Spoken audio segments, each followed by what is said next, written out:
Acompanhamento familiar ou reagrupamento familiar? Pois é, se você caiu nesse vídeo, provavelmente você tem essa dúvida. Então fica aí, que a gente já volta.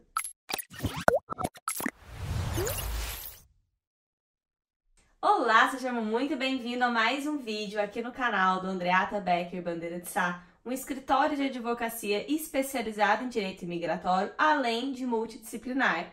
Um escritório que é situado em Portugal e tem como cofundadora 3 brasileiras, e uma delas sou eu. Prazer, meu nome é Raquel Andreata, eu sou advogada, vivo em Portugal há mais de 8 anos e hoje estou aqui para falar de um tema que tem suscitado muitas questões por aí, desde que a Lei de Estrangeiros foi alterada aqui em Portugal, que é a diferença do acompanhamento familiar, uma nova modalidade de visto que surgiu, e o reagrupamento familiar, aquele antigo reagrupamento que já existia antes das alterações legais e continua existindo em tempos atuais. Então vamos lá, muitas pessoas me perguntam, Raquel, afinal, então, o que é que mudou? Quais são as novas diferenças? Quando é que eu devo pedir um reagrupamento e quando eu devo pedir um acompanhamento familiar? Vamos lá.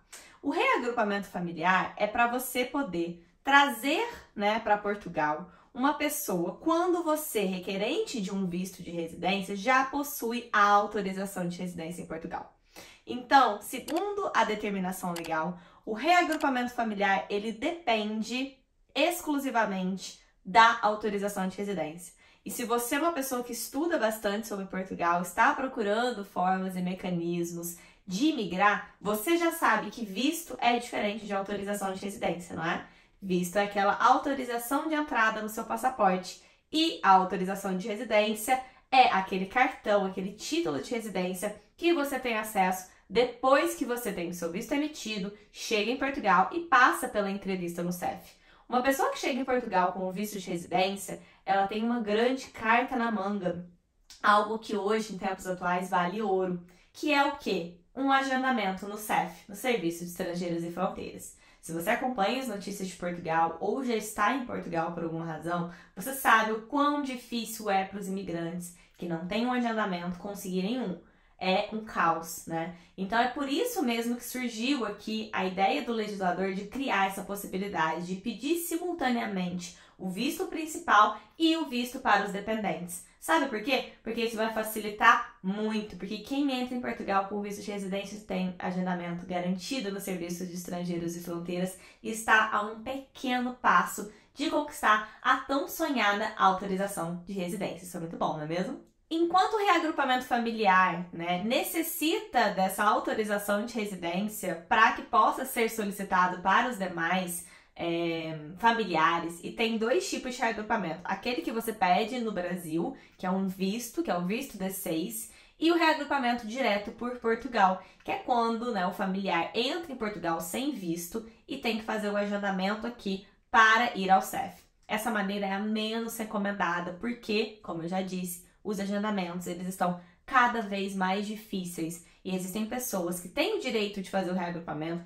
têm toda a documentação, mas não conseguem agendar e ficam anos aguardando uma possibilidade de conseguir uma data e horário no CEF. O acompanhamento familiar, ele já é um processo que você pode instaurar simultaneamente enquanto a pessoa que vai pedir o visto principal faz o pedido, para determinado visto. Então, por exemplo, se você tem um familiar que tem um contrato já de trabalho com uma empresa aqui em Portugal e vai aplicar para o famoso visto de trabalho, visto D1, essa pessoa que vai aplicar para o visto de trabalho, ela pode, simultaneamente ao processo dela, aplicar para o visto de acompanhamento familiar. Ou seja, enquanto ela faz o pedido de visto dela, ela também vai enviar o pedido de visto de A a Z separadamente, porque cada pedido é um processo diferente dos seus familiares que pretendem reagrupar. Lembrando dos familiares que pretendem o acompanhamento familiar. Lembrando que o rol de possibilidades é o mesmo que é o reagrupamento,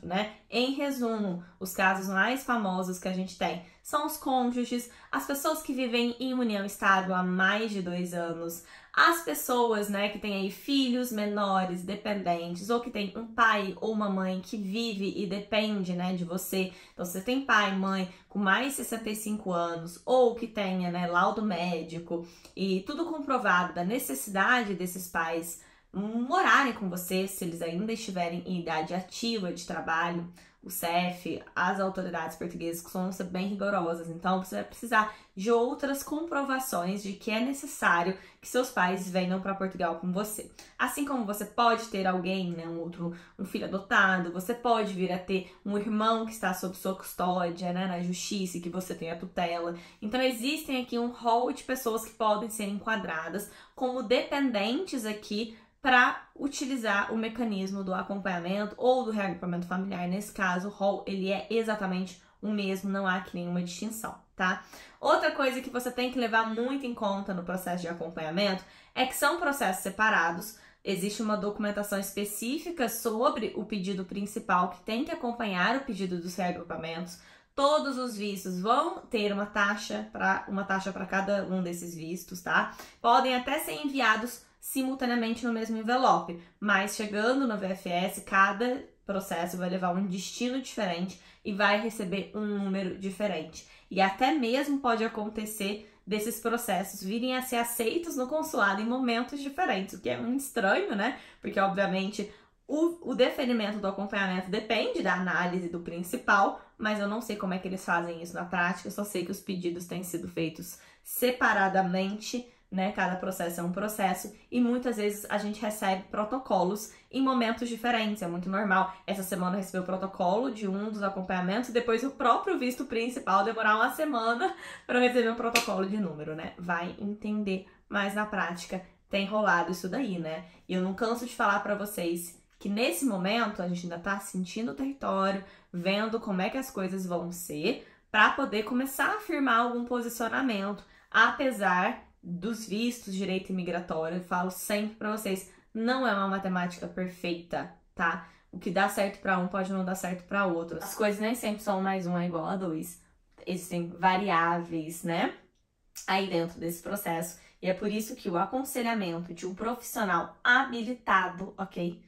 Para fazer esse tipo de serviço para você pode ser uma mais-valia, caso você ainda tenha dúvidas ou você não queira passar pelo sufoco de cair em um processo em exigência e não saber o que fazer. Sendo que quando o processo cai em exigência, você tem um prazo e nesse prazo você vai precisar resolver suas pendências. Nada como ter alguém que ajude você a resolver os seus problemas, né? Acho que isso é sempre bom.